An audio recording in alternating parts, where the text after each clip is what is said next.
Thank you for having me here, for giving me the opportunity to present our work on the gut microbiome and the cancer-associated microbiome in the context of colorectal cancer. So I will talk a little bit about whether this is already useful for diagnosis and prevention, but obviously also much more actually about some of the underlying basics. So this is not a translated talk, if you forgive me that part in terms of the title.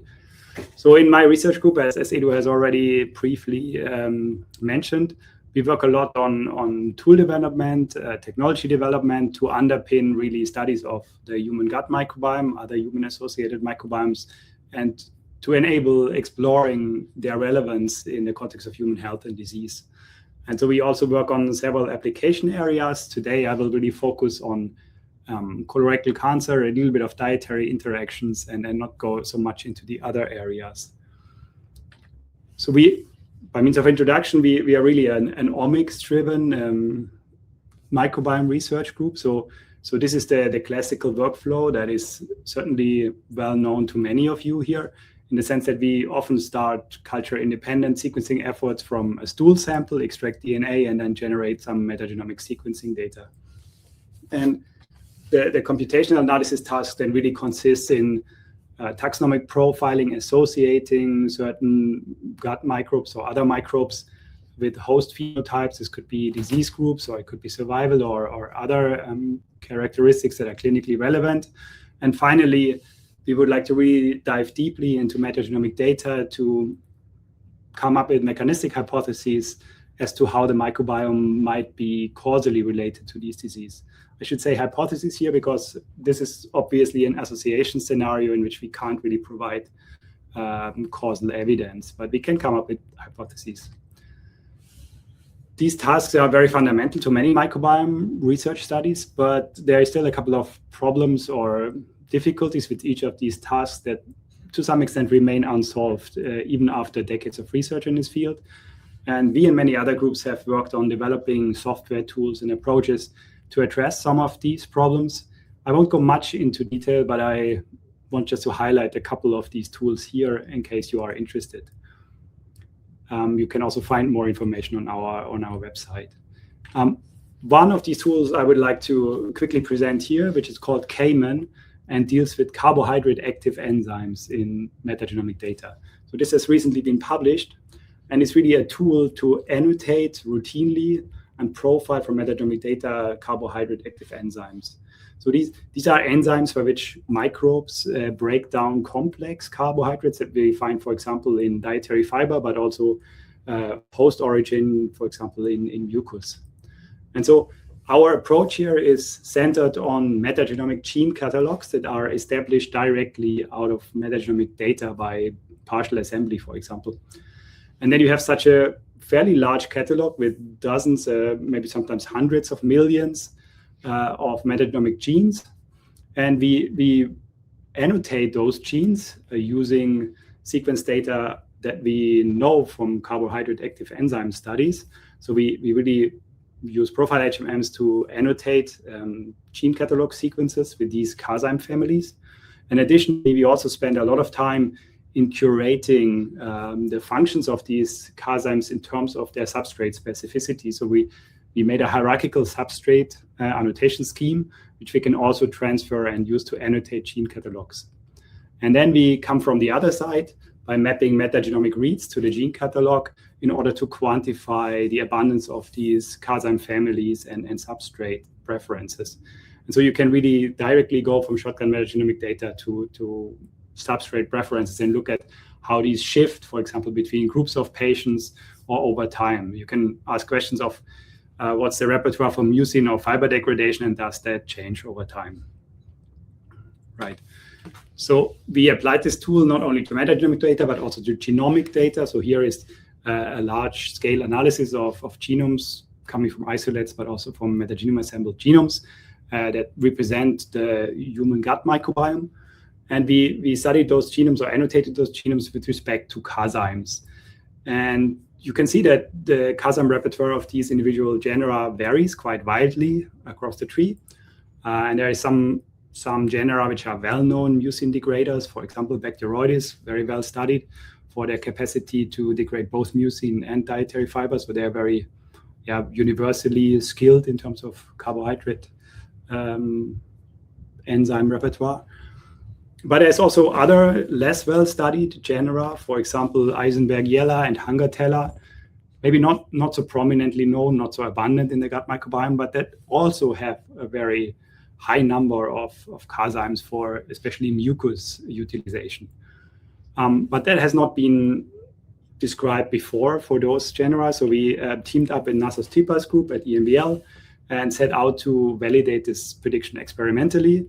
And indeed, we found species of both Eisenberg-Jeller and Hunger-Teller that show enhanced growth in media when you supply mucin versus when you don't. So this is really experimentally validating the purely computational predictions that we made based on cazyme annotations with Cayman. So with that, I would like to turn to the main topic of today's talk, really colorectal cancer. And of course, this is not something that we started yesterday. So studies of the microbiome in the context of colorectal cancer go back decades to observations in germ-free mice, for example, that they are less prone to develop colorectal cancer than animals that have a normal microbiome in their gut. And about a decade ago or so, we saw the first studies, culture-independent studies of tumor tissues, identifying Fusobacterium nucleatum, for example, to be strongly enriched in colorectal tumors. And from that point onwards, there has been a lot of mechanistic evidence for many of these cancer-associated bacteria, for mechanisms by which they contribute to carcinogenesis or cancer progression and metastasis and even therapy response. So in the meantime, really loads of microbiome data have accumulated, and this creates an opportunity for us in the sense that we can now go from the single case control study and really increase the quality of evidence, arrive at higher level evidence in the form of systematic reviews and meta-analyses. So in the context of the gut microbiome and colorectal cancer, this allows us to specifically ask for these signatures or these associations between individual gut microbial taxa and colorectal cancer, how robust these are in the face of technical and biological heterogeneity that you encounter across various studies. Having classification algorithm at hand that can recognize a cancer patient and distinguish cancer patients from controls based on their gut microbiome composition, we can also ask how well does such a classifier perform when we train it on one study and transfer it to another study, or how much do they suffer from technical and biological heterogeneity. And of course, the ability to pool data across many studies affords statistical power to look into subgroups, even rare subgroups that you could not really study with a single case control study simply because your numbers tend to be too small. And even these meta-analyses have been done before by other people, also by us. But typically, and the citations I have on this slide, they are very selective, I should say. There's many more. But they tend to be either based on shotgun metagenomics, like the examples I point out here, or they tend to be based on 16S amplicon sequencing data.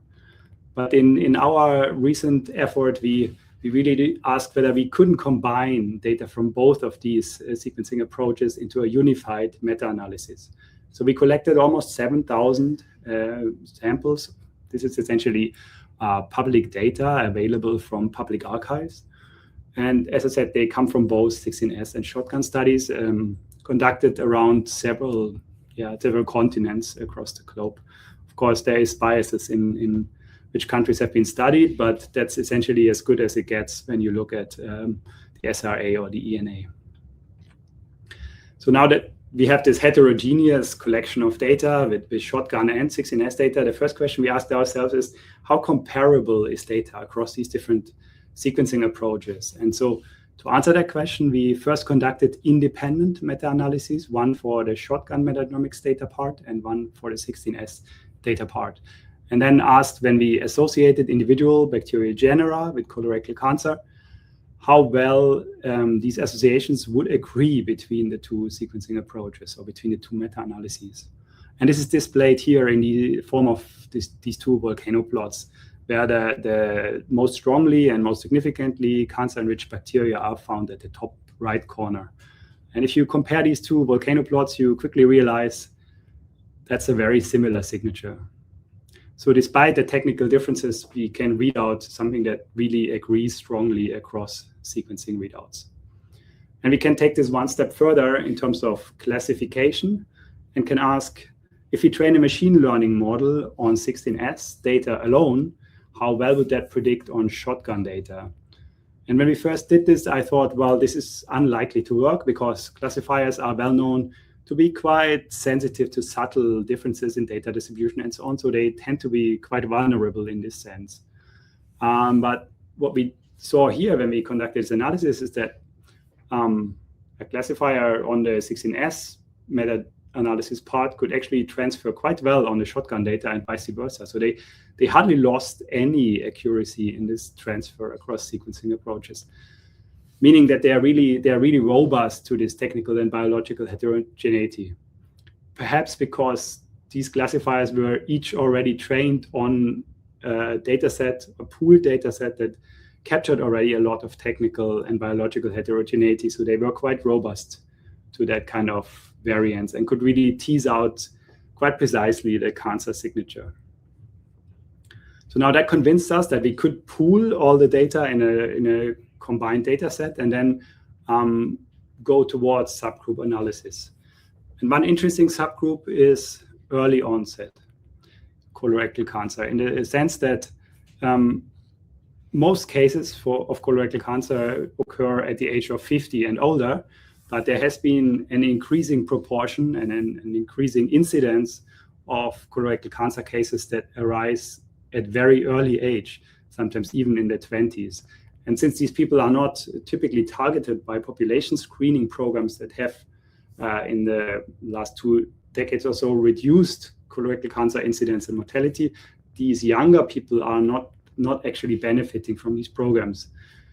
So in terms of microbiome, to address this clinical need, people have asked whether there would be a different microbiome signatures in these early onset colorectal cancer cases compared to the old cancer patients.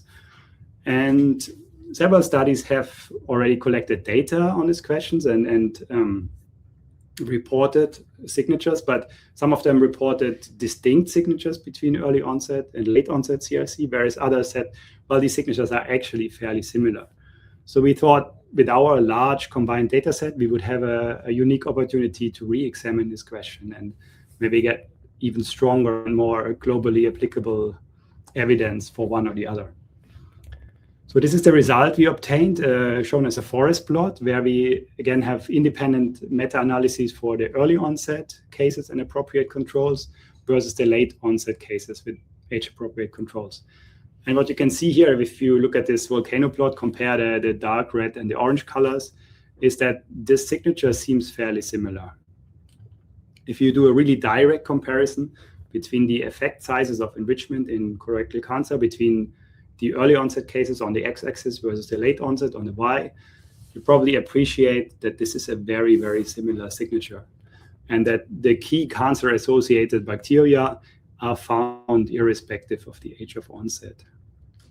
Again, we can take this one step further and rephrase the question in terms of classification. So that means we trained a model only on the late onset cases and controls and asked how well this would predict early onset, even though it had never seen an early onset case in its training data. But this works as well as if you train a classifier directly on early onset cases.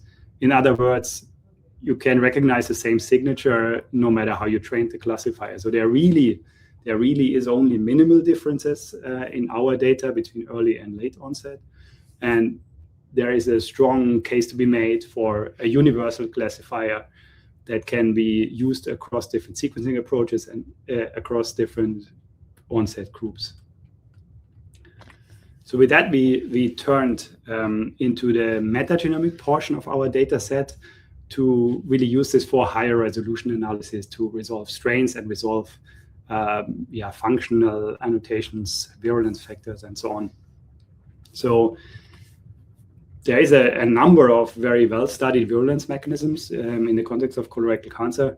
This is actually just a portion of the figure from this nice review from the ELINAV group, detailing some of these virulence mechanisms. And we really wanted to investigate how clinically prevalent these virulence mechanisms are across the large shotgun metagenomic data set that we had at our fingertips here. And to do so, we used annotations from the virulence factor database version 2. But since this is a database that mostly covers clinically relevant organisms that you find in medical microbiology practice every day, it doesn't cover these colorectal cancer-associated virulence factors so well. So we also went for an additional manual creation effort. This was quite painful, actually, to enhance the scope of this analysis to include some of the virulence factors that had been recently implicated in colorectal cancer development. The result of this analysis is shown here, at least the top part of this, showing virulence factors, bacterial virulence factors that are strongly enriched in colorectal cancer.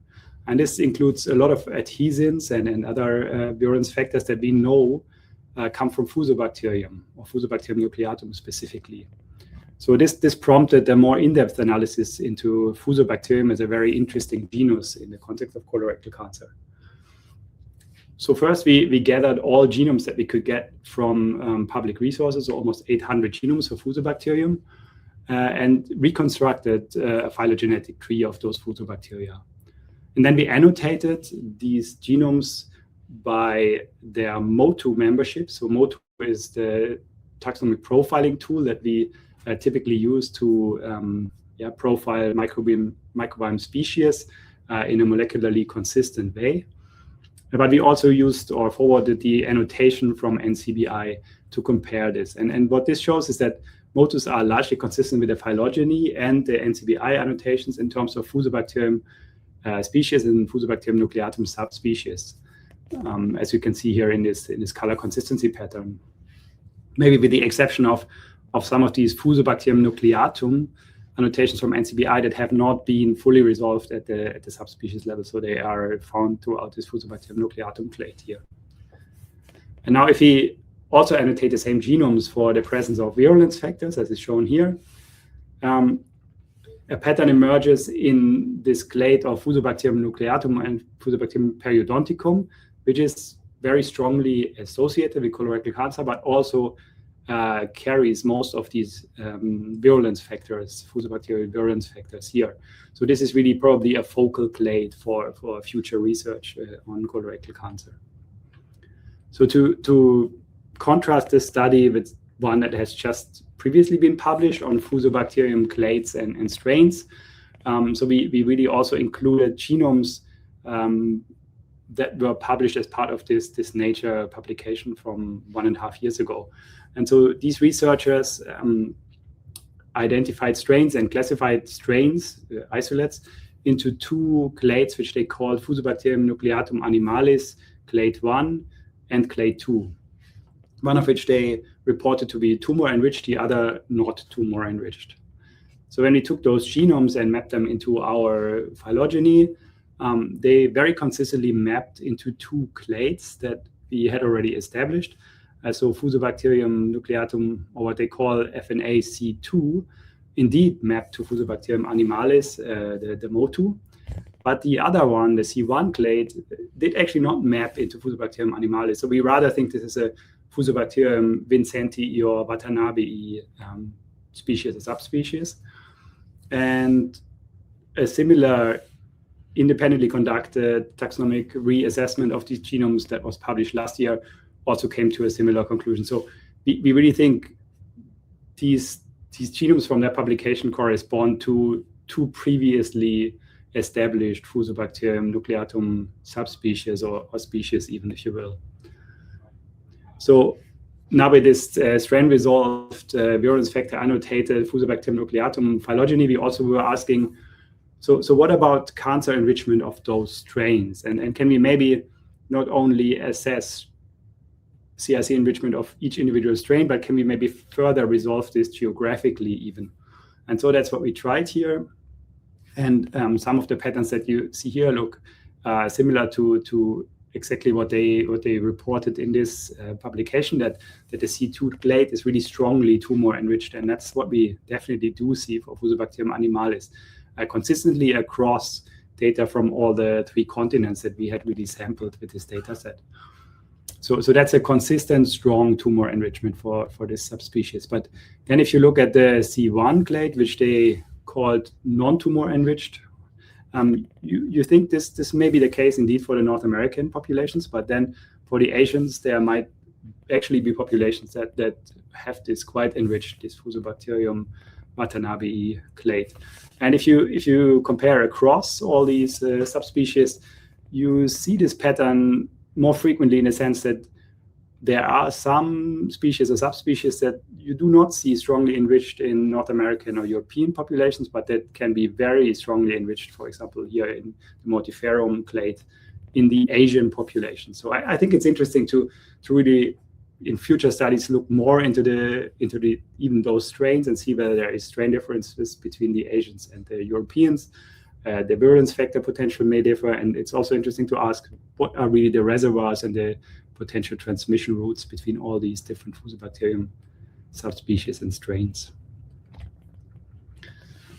So for the next part, I would like to make a short excursion from the gut microbiome into the tissue-associated microbiome for colorectal cancer. And so to do so, we conducted a second smaller scale meta-analysis in which we gathered tissue-resident microbiome profiles that were done by amplicon sequencing, because shotgun metagenomics is not really that cost-effective here. And they were always done in comparison to adjacent non-tumor tissue in terms of microbiome profiles. So this resulted in almost, or a bit more than 1,800 samples for tumor and non-tumor tissues from 15 studies and 9 different countries. And they are quite nicely distributed in the sense that there is no major batch effects detectable here in this data set. So now that gave us the opportunity to look at the tissue signature in terms of enrichment between the tumor and the adjacent non-tumor tissue. And that's shown in the volcano to the left here, where again, the most strongly associated bacteria agree quite well with what we saw in stool samples. And if you compare directly the effect sizes between tissue samples and stool samples in terms of cancer enrichment or depletion, you see a remarkable agreement, I would say, given that this is really different sites of sampling. And some bacteria are even aligning almost perfectly on the diagonal of this plot. But generally speaking, we really do see pretty much the same suspects to be tumor enriched, both in the tissue microbiome as well as in the gut microbiome.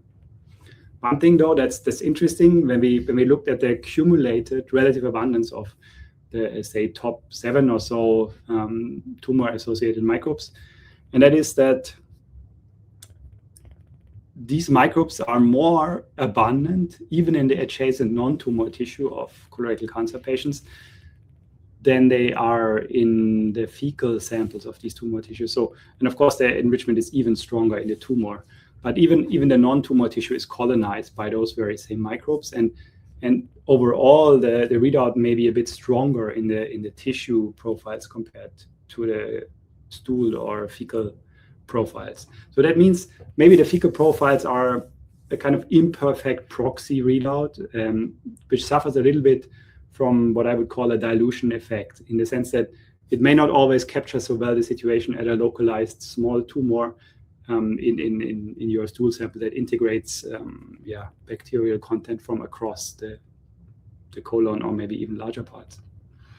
But what this comparison enabled, the comparison between fecal and tissue microbiome profiles, is again a subgroup resolved analysis in which we could compare trends across stool and tissue microbiome.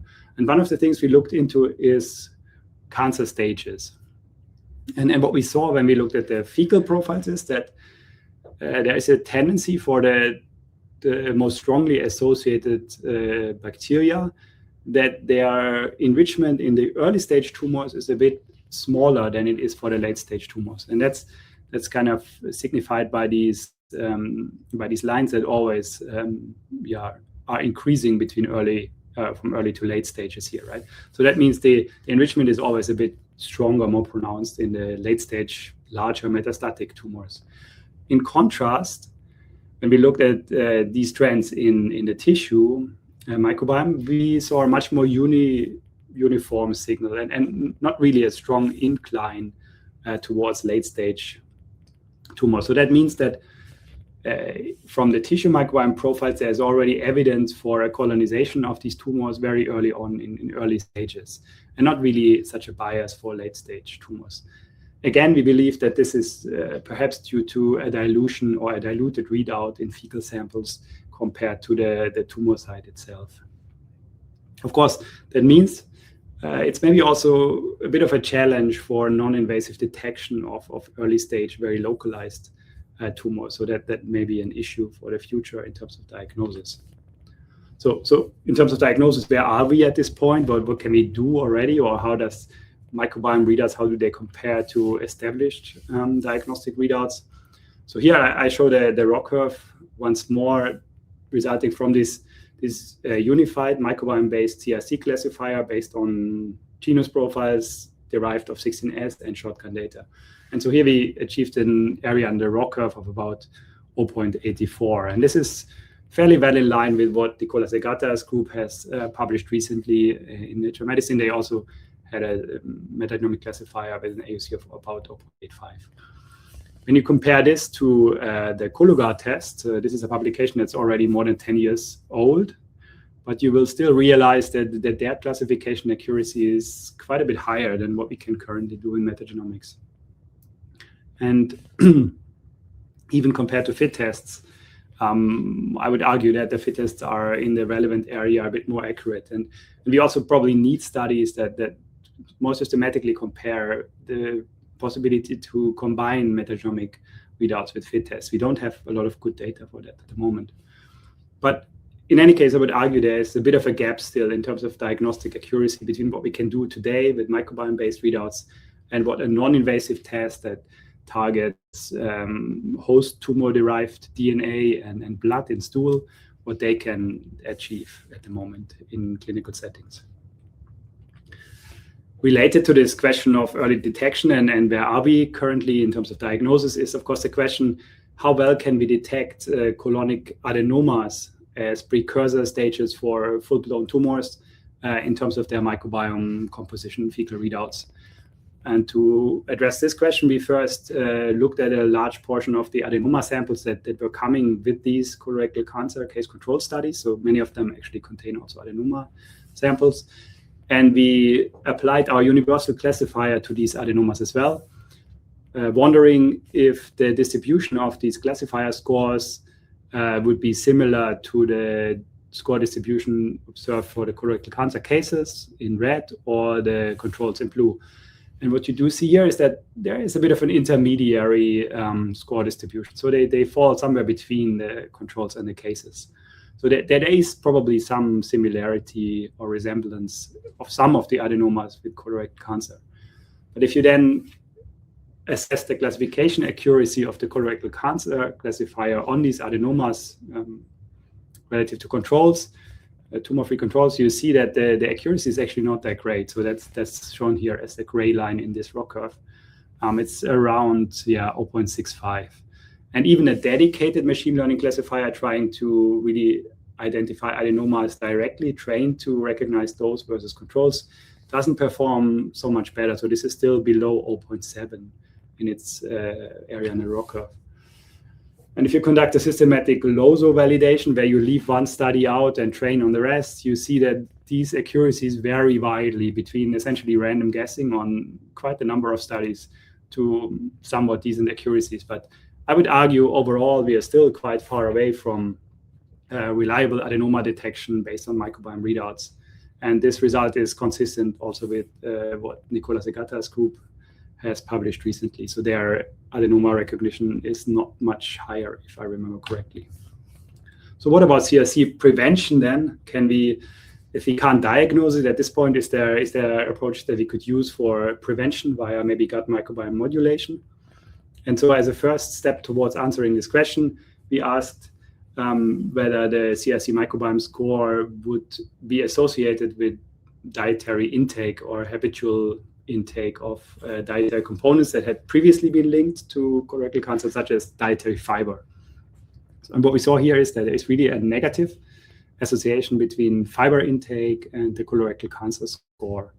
And this negative relationship we found both when we looked at colorectal cancer cases in the ACHIDA dataset here in red, as well as the corresponding controls in blue. But since we have this classification method at our fingertips that they can be applied to any human gut microbiome sample, we also reanalyzed a few other data sets of patients that have not been diagnosed with, or of individuals that have no colorectal cancer diagnosis. So this is about 150 obese individuals that underwent some dietary interventions. And here we also saw this negative association between habitual fiber intake and the colorectal cancer classifier score. And what's more, we could also analyze a data set of omnivores that were contrasted with vegan and vegetarians. So if you compare these two groups in terms of their microbiome colorectal cancer score, you see that on average, the vegans and vegetarians have a lower score. Then we asked next, how would it look with intervention studies, with dietary intervention study? How would they modulate the microbiome? Would that result in significant shift in the colorectal cancer score as well? And so we found a couple of studies in which we indeed saw a significant reduction of the CRC microbiome signature score upon high dietary fiber interventions. So these are two exemplary studies, but there is also even longitudinal studies where the diet was not changed at large, but people were just asked to consume fiber-rich snacks in addition to their normal diet.